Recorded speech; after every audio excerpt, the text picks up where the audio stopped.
Well, I am pleased to welcome Weller-Passman to our pulpit this morning. I've had a spiritual journey with them already, if for no other reason that has given me a chance to practice unusual to me pronouns. And I've slipped up twice, but I think I've been accurate about 5 times already this morning. So I'm doing good, and I appreciate the chance to practice. Although, as with many things in practicing, I have to think about them hard before they become intuitive. So I'm trying to think about it hard, and I screw up once in a while. If you didn't get a chance or you don't remember it that well, their biography in the newsletter, I'm basically just going to repeat that to you so you know who you're dealing with here. All right, Weller-Passman. That's 2 dashes in one name. I think that ought to be legal, but maybe. We just have to accept it, don't we? I can live with that. All right, is it queer, neurodivergent, mad? That one scared me.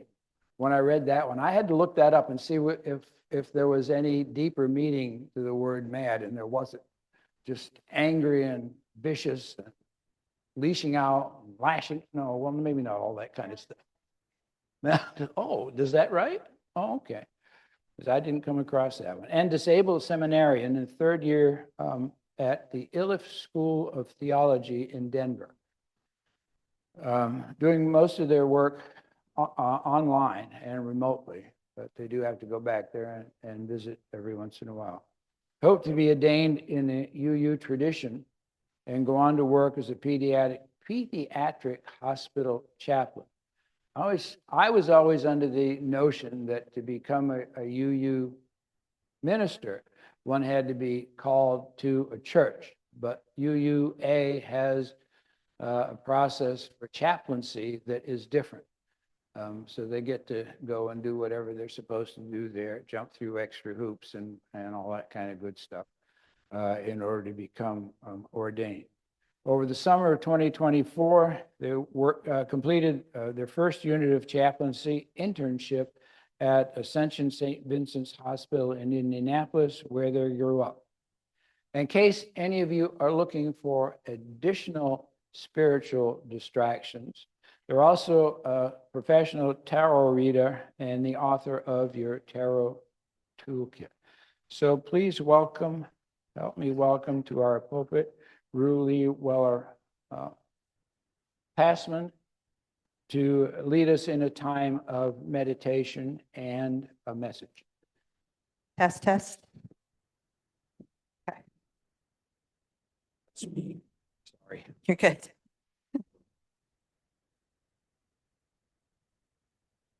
This is A Blessing for When You're Tired of Broken Systems by Kate Bowler.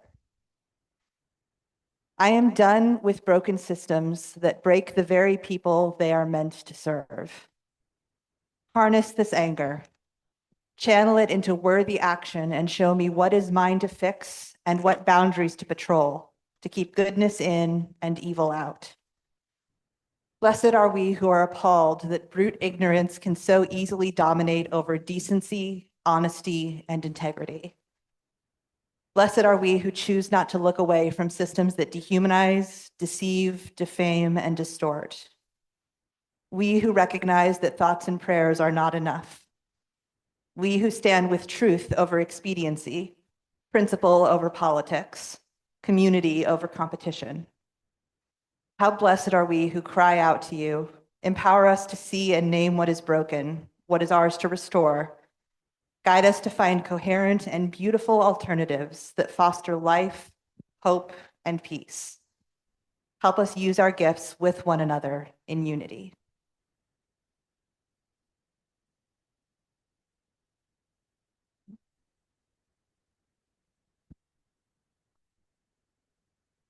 So before I talk at you for 15 minutes, especially given the topic of today's sermon, I like to always make sure that this is a space inclusive of all mind and body types.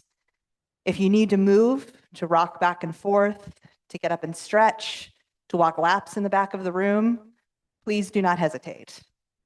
If you need a moment of silence, you can step out of the room, and I promise I won't take it personally. Whether you have a stiff leg, a neurodivergent mind, or simply feel a bit restless today, you are welcome to bring all of yourself into this sacred space with us. So, as previously mentioned, I am a proud disabled, neurodivergent, and mentally ill person. These are just a few facets of my identity, and they do not define me. But I also refuse to mask them, to hide them behind layers of genteel politeness and hope no one notices. My chronic pain, my autism, and my OCD all make me the messy, complicated, spectacular person that I am. And that is just as worthy of pride as my queer identities. The same goes for you. So whether you're blind or you use a mobility aid, whether you fight chronic pain or panic attacks, whether you have ADHD or a traumatic brain injury, please know that you are whole and holy. That still feels somehow radical or overly woke to say sometimes. So often disability is seen at best as something to pity. At worst, it is something to actively fear. I think ableism often stems from a deep-seated terror, there but for the grace of God go I. And I'm sorry to be the bearer of bad news, but that fear is somewhat valid. Disability is the only minority group that you could join at any time, and the older you get, the more likely it is you'll join our community. I will say, though, that community can be one of the warmest, most resourceful, and most caring communities I've known. The last 2 summers, I've attended a conference hosted by the Institute on Theology and Disability, and truly it has been some of the most sacred experiences I've had. I can't express how meaningful it was to be in a space where we only moved as fast as our slowest members, where it was normalized and welcomed to stim and take breaks and use mobility aids, where disability was just as much a gift as a challenge, sometimes more so a gift. This conference was where I made use of a sensory room for the first time. For those who aren't familiar, a sensory room is a quiet space set aside for those who need to take a break from the goings-on. They usually feature items like a white noise machine, comfy bean bags and blankets, low lighting, and fidget toys, things to help an overstimulated mind and body unwind. For some reason, I'd had it in my head that this was a space only for those in the worst meltdowns or shutdowns. But during the conference, as the gathered disabled community opened me up to my unacknowledged needs, I realized there were no rules stating you must be this distressed to ride. I took several breaks in the sensory room, and it always helped me clear my mind and recenter for the next activity. I look back on that sensory room as a sacred space, a holy container for my disabled, neurodivergent body-mind to commune with itself. In the spirit of that conference and of my love for the disabled community, today I'd like to share with you 2 of my favorite disabled historical figures, Benjamin and Sarah Lay. If you haven't heard these names before, don't worry, they aren't precisely well known. I only learned about them in the last 5 years or so, and when I did, I was furious nobody had told me about them sooner. They lived roughly between the 1670s and the 1750s, and they were both what we would nowadays call little people. Both also suffered from kyphosis, which is the medical term for what is often derogatorily known as a hunchback. They were also some of the bravest activists and speakers of their time. I'd like to share a description of Benjamin's appearance written by one of his fellow Quakers. Quote, "His head was large in proportion to his body. The features of his face were remarkable and boldly delineated, and his countenance was grave and benignant. He was hunchbacked with a projecting chest, below which his body became much contracted. His legs were so slender as to appear almost unequal to the purpose of supporting him, diminutive as his frame was, in comparison with the ordinary size of the human stature. A habit he had contracted of standing in a twisted position with one hand resting upon his left hip added to the effect produced by a large white beard that for many years had not been shaved, all contributed to make his figure perfectly unique." End quote. I debated whether to share this description because so often able-bodied people's descriptions of disabled people become sensationalized at best and gawking at worst. But I actually like the way that Rush ends this quotation, that Benjamin Lay was perfectly unique. The way that Benjamin Lay used his unusual appearance for his cause, I don't think he would have minded being called perfectly unique. His eventual wife, Sarah Lay, was similarly unique in her short, stooped body. You won't hear me speak as much about her, not because she isn't important, but because she wasn't as likely to act up the way Benjamin did. We'll get to that. And of course, back then, women's work was much more rarely written about. What we do know of her is that she was a loving and steadfast partner, often acting as a diplomat between the fiery Benjamin and the Quaker church that he fiercely criticized and loved. We also know that her abrupt death in 1735 was devastating for Benjamin. I so wish there was more information about her, but I also didn't want to share this story as solely the story of Benjamin Lay. Sarah Lay was just as impactful. Now, a word about Benjamin's platform and subsequent actions. Benjamin was a staunch believer in equality of all sorts, but he threw most of his efforts into the abolitionist cause. Benjamin had seen much of the world. As a sailor who had self-taught himself to read and write, he'd seen much of the world and saw both the beauty of many cultures and the ugliness of slavery. It struck him as absolutely unchristian, and it horrified him that so many people touting their Christian values were also slave owners. Benjamin authored a book titled All Slave Keepers That Keep the Innocent in Bondage Apostates, which effectively accused any slave owners of being anti-Christian, renouncers of the true message of his faith. He became known for standing up in Quaker meetings and publicly calling out these hypocrites, to the point where he was eventually disowned from the Quaker religion, the last man to be removed for his anti-slavery platform. But Benjamin wasn't content to merely speak out against slavery. He was a man of action, not just words. In one of his most famous public displays, Benjamin once walked into a large gathering of Quakers wearing a great coat. When the chance came for him to speak, Benjamin stood up and prophesied that God Almighty would shed the blood of those persons who enslaved their fellow creatures. He then threw back his coat, revealing his military garb and sword, both unwelcome sights in the peace-loving Quaker crowd. Then he held out a book. Inside this book was a secret compartment with red berry juice and a makeshift balloon. Benjamin stabbed the book with the sword, which caused the juice to bleed out of the book and shower down upon the heads of the slave owners. Benjamin made several public displays along these lines, too many for me to detail here. He had an iconoclastic refusal to let the status quo silence him, which might give the impression that he was, as he's called in the title of his biography, fearless. But of course, no one is truly fearless.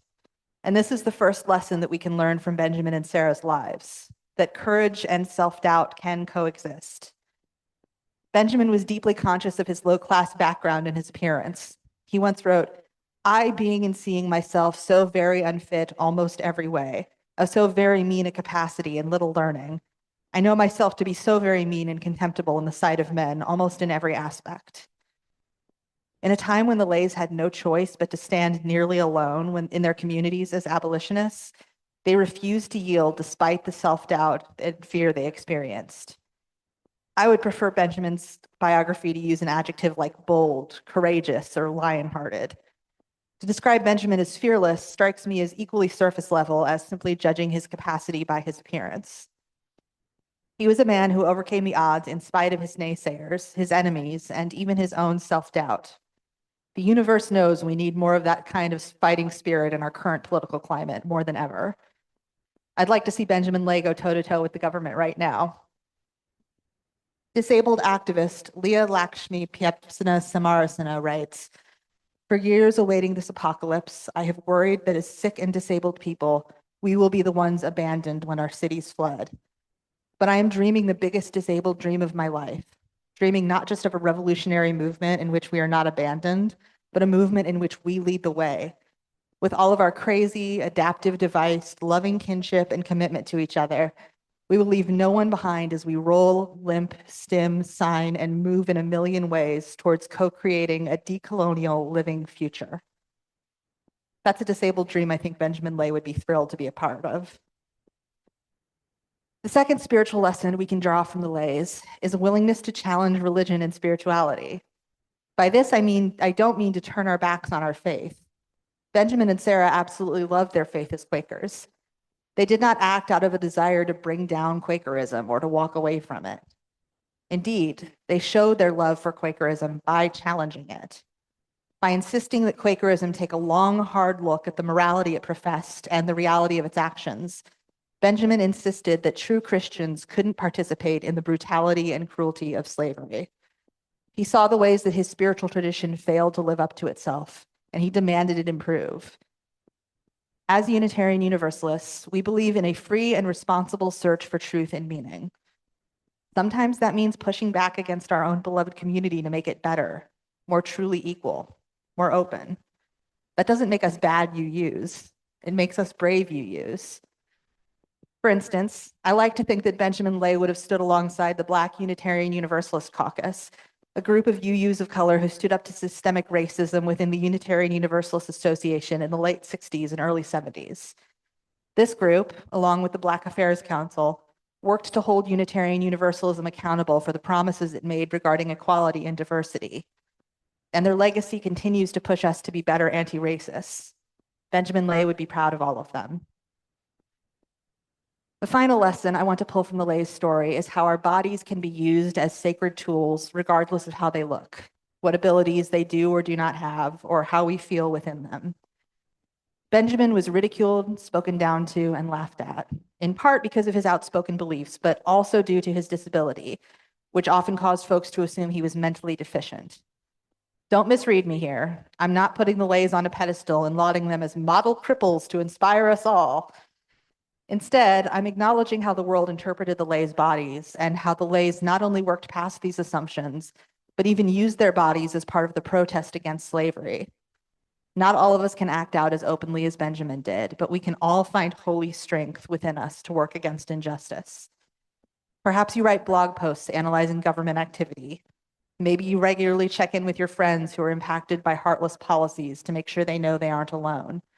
Or maybe you do march in protests.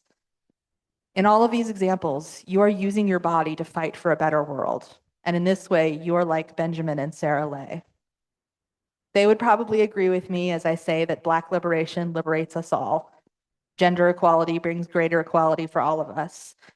And in this same way, disability justice is justice for all of us.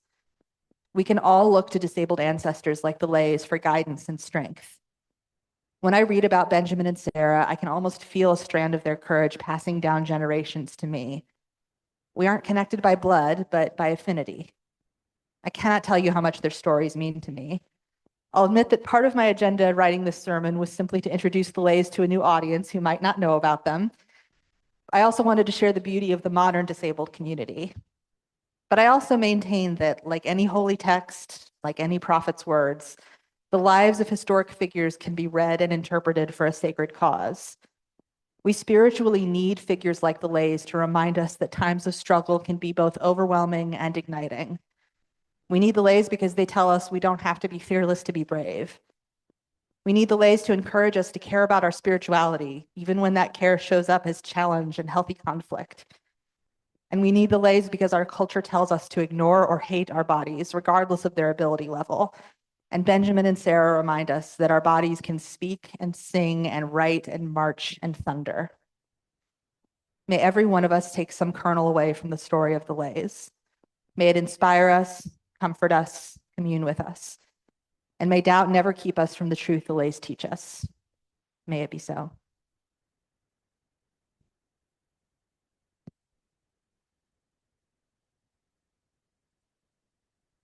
May the love that overcomes all differences, that heals all wounds, that puts to flight all fears, that reconciles all who are separated, be in us and among us now and always.